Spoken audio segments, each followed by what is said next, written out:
시청자 여러분 안녕하십니까? BOA 모닝뉴스 시작합니다. 북한이 핵무기와 탄도미사일을 개발하며 영내는 물론 미국 본토에 지속적인 위협을 제기하고 있다고 의회 청문회에 출석한 미국 국방부 부차관이 밝혔습니다. 북한의 전략무기 개발이 더욱 고도화하는 만큼 차세대 요격기 배치 등 대응 역량을 강화해야 한다는 지적도 나왔습니다. 첫 소식 박형주 기자가 보도합니다. 미국 국방부의 사샤 베이커 정책 담당 부차관은 1일 하원 군사위원회 산하 전략군 소위가 주최한 2023 회계연도 전략 병력 태세 청문회에 출석해 지속되는 북한의 핵 위협을 지적했습니다. 북한은 영내와 미국 본토를 위협하는 핵과 미사일을 계속 개발하고 있다는 것입니다. Potential U.S. adversaries are modernizing, diversifying, and expanding their strategic capabilities, resulting in growing risks. North Korea remains a persistent threat and continues to develop nuclear weapons and associated delivery systems that threaten its region and increase risk to the U.S. homeland. 베이커 부차관은 청문회에 앞서 제출한 서면 답변에서도 북한의 관련 무기 개발 연혁을 구체적으로 밝히면서 우려를 나타냈습니다. 북한은 2017년 두 가지 유형의 이동식 대륙간 탄도미사일 ICBM 비행 시험을 했는데 모두 미국 본토에 도달할 수 있다고 평가했고 지난해 9월 이후에는 극초음속 미사일이라고 주장하며 3차례의 비행 시험을 했다고 설명했습니다. 그러면서 미국의 핵 억지력과 미사일 방어망은 미국과 동맹에 대한 위협을 방어하는 데 기여한다면서 특히 한국, 일본과의 확장 억제 관계는 북한의 위협을 포함해 동아시아 내 위협 억제에 중요하다고 평가했습니다. 청문회에 함께 출석한 찰스 리처드 미국 전략사령관도 서면 답변을 통해 북한이 영내 안정을 위협하고 국제 규범을 무시하는 활동들을 계속하며 여전히 전략적 안보 도전으로 남아있다고 지적했습니다. 특히 과거 북한은 미국을 사정권으로 설계된 ICBM급 미사일을 시험했고 대규모의 전국급 미사일을 보유하고 있다면서 최근 미사일 발사들은 확실한 미사일 위협을 개발하려는 계속된 열망을 보여준다고 말했습니다. 공화당의 더그 램본 하원 의원은 정찰위성 개발 시험이라고 주장한 북한의 최근 탄도미사일 발사를 거론하면서 대응 역량 강화를 주문했습니다. If true, this represents a significant threat to our homeland, and the Missile Defense Review, which is coming out soon, must continue the long-standing commitment to outpace the North Korean threat to the homeland and get the next generation interceptor to initial operating capability as soon as possible. 공화당의 모 브룩스 하원 의원도 차세대 요격기는 북한과 이란의 잠재적 탄도미사일 위협으로부터 미국을 보호하기 위한 것이라면서 이 프로그램이 오는 2029년 이전에 완비돼야 한다고 강조했습니다. BOA 뉴스 박형주입니다. 핵과 대량 살상 무기 확산을 위한 자금 조달 등 북한의 확산 금융 활동은 미국의 가장 심각한 위협이 되고 있으며 미국 정부는 이 같은 활동이 미국의 금융 체계를 악용하지 못하도록 하는 데 노력하고 있다고 미국 재무부가 밝혔습니다. 재무부는 최근 공개한 2022 국가 확산금융 위기평가 보고서에서 북한은 지속적으로 미국의 가장 심각한 확산금융 위협을 제기하고 있으며 이란이 그 뒤를 잇고 있다고 평가했습니다. 그러면서 미국 정부는 북한과 이란 정권과 관련된 확산금융망이 미국의 금융체계를 악용할 수 없도록 막는데 우선순위를 두고 있다고 강조했습니다. 보고서는 이어 북한이 대량 살상 무기 개발을 촉진하기 위해 계속 해외 은행을 이용하려 노력하고 있다면서 미국 재무부와 국무부는 북한의 확산 금융망을 막기 위해 외교와 자산 물수, 제재 등 여러 법적 권한을 사용하고 있다고 말했습니다. 오는 9일 한국 대선에 앞서 BOA는 문재인 정부의 대북 정책 전반을 돌아보고 동맹국 차기 정부의 정책 방향에 대한 미국 조야의 기대와 제안을 들어보는 기획 보도를 마련했습니다. 오늘은 그 세 번째 순서로 미국 의회 의원들이 한국 차기 정부에 제시하는 미한 동맹의 과제를 전해드립니다. 이조은 기자가 보도합니다. 미한동맹이 전통적 안보 협력을 넘어 보편적 자유민주주의 가치를 추구하는 관계로 발전한 가운데 미국 의회에선 한국 차기 정부에 그에 걸맞는 역할을 바라고 있습니다. 상원 외교위 소속으로 2016년 공화당 대통령 후보 경선에 나섰던 테드 크루즈 의원은 VOA에 차기 한국 정부가 미한 동맹을 강화하고 북한과 중국에 단호히 맞서기를 바란다고 강조했습니다. Is a decision for the voters of South Korea to make, but I hope we see a president who values and wants to strengthen the friendship and alliance with the United States, and who's willing to stand up to North Korean hostility and to Chinese hostility. 2016년 공화당 대통령 경선 후보였던 마르코 루비오 의원도 한국을 북중 양국의 도전을 저지할 미국의 중요한 파트너로 규정하고 한국에 충분한 대응 수단을 제공하겠다는 의지를 분명히 했습니다. 상원 정보위와 외교위 소속인 루비오 의원은 한국 대선 결과와 상관없이 미한 동맹은 굳건하고 영내 평화를 위해 필수적이라며 한국이 인도태평양 지역에서 특히 김정은 정권과 중국 공산당의 적대성과 공격을 억제하고 북한의 인권 유린에 맞서는 데 필요한 지원과 도구를 갖추도록 할 것이라고 강조했습니다. 민주당 의원들도 한 목소리로 미한 동맹을 강조했습니다.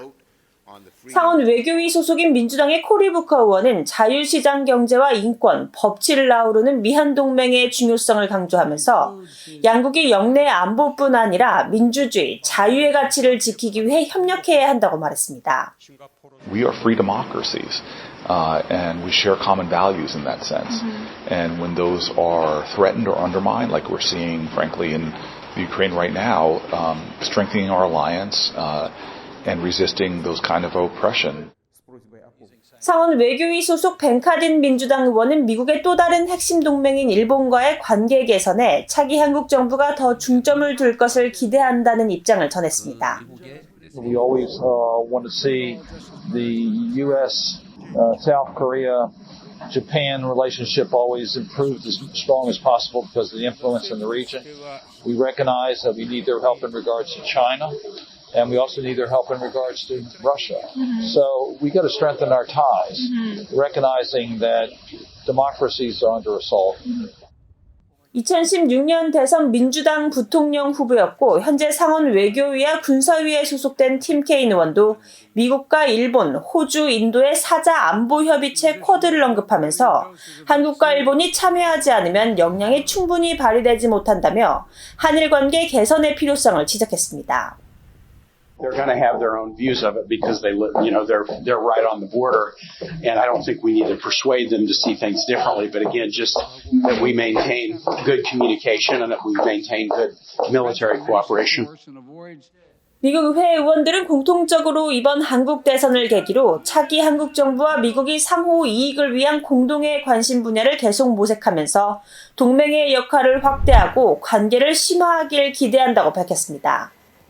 또 한국은 군사동맹에서부터 기업 등 경제 분야에 이르기까지 모든 면에서 미국과 연계되어 있는 만큼 계속 관계를 심화하고 상호 이익을 위해 협력하는 길을 찾아야 한다고 강조했습니다. VOA 뉴스 이주은입니다.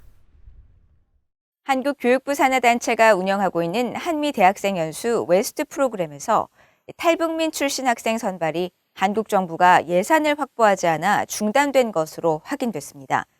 미국의 선진 문화와 또 민주주의를 경험하면서 북한 재건 역량을 쌓는 기회로 삼아왔던 탈북 청년들에게 적잖은 타격이 됐습니다. 김영권 기자입니다. 한국교육부 산하 국립국제교육원은 최근 VOA에 한미 대학생 연수 웨스트 프로그램의 탈북민 선발이 중단됐다고 밝혔습니다. 2008년 미얀 정상회담 합의에 따라 미국 내 어학연수와 인턴 근무를 연계하는 이 프로그램에 한국 정부는 2011년부터 탈북 대학생들을 별도로 선발해 항공료와 참가비, 생활비 등 최대 $20,000 이상씩 지원해 왔었습니다. 그런데 통일부가 예산을 확보하지 않아 지난해부터 탈북민 선발이 중단됐다는 겁니다. 통일부의 추천과 지원 등으로 미국 연수 기회를 가졌던 탈북민 대학생들은 지난 2019년까지 모두 48명입니다. 한국통일부는 2일 웨스트 탈북민 지원 중단과 관련한 VOA 질문에 이 사업은 교육부 주관 사업으로 통일부가 탈북민 대학생들을 위해 일부 경비를 지원했지만 지난해 기획재정부 예산 심의 과정에서 관련 예산이 교육부로 일원화됐다고 밝혔습니다. 그러면서 교육부는 연수생 선발 때 탈북민 대학생을 서류 전형에서 우대하고 있다고 답했습니다. 하지만 국립국제교육원은 이날 VOA에 이 프로그램이 교육부 주관 사업은 맞지만 기획재정부 예산심의 과정에서 관련 예산이 교육부로 일원화됐다는 건 잘 모르겠다고 밝혔습니다.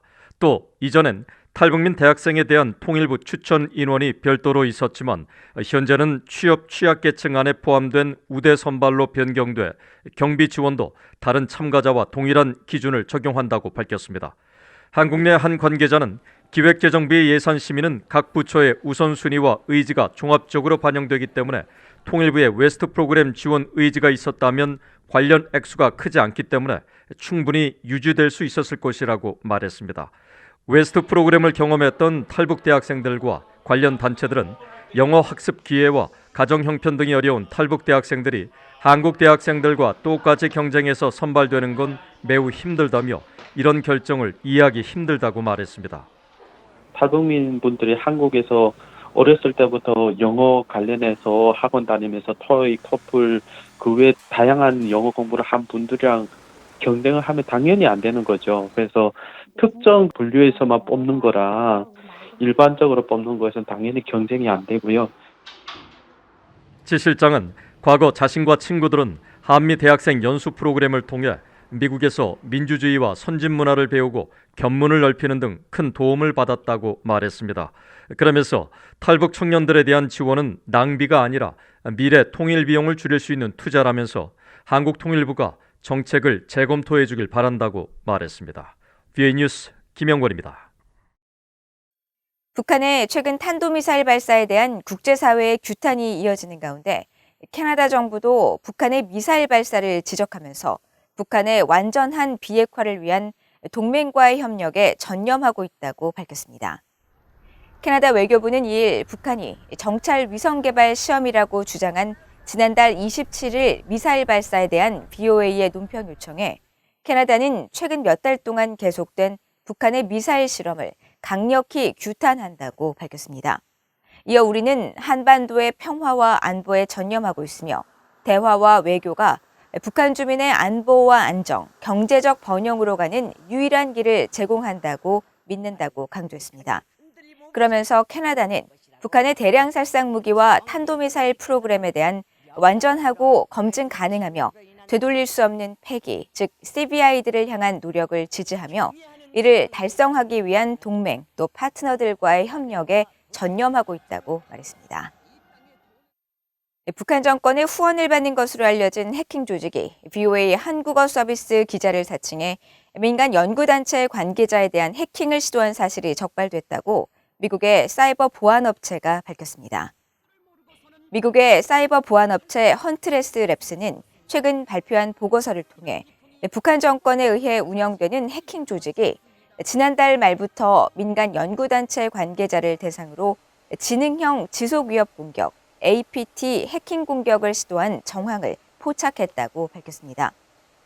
보고서는 이들이 VOA 한국어 서비스 기자를 사칭해 민간 연구단체의 연구원에게 인터뷰를 요청하는 이메일을 발송해 해킹을 시도했으며 악성 코드가 담긴 압축 파일을 첨부해 이를 열람하면 악성 코드에 감염되는 스피어 패싱 방식을 활용했다고 지적하고 북한 정찰총국 산하 해킹 조직 김숙희가 주로 사용하는 아기상어라는 이름의 악성 코드가 사용됐다고 설명했습니다. 특히 이들이 악성 코드 파일을 유포하기 전에 VOA 기자 신분을 활용해 해킹 대상자와 신뢰를 쌓고 또 악성 파일을 공유하고 보안 프로그램 적발을 피하기 위해 구글 업데이트라는 이름으로 위장하는 등 합법적으로 보이기 위한 치밀한 노력을 한 것으로 보인다면서 북한의 해킹 능력이 진화하고 있다고 지적했습니다. 이상으로 VOA 모닝 뉴스를 모두 마칩니다. 시청해주신 여러분 고맙습니다.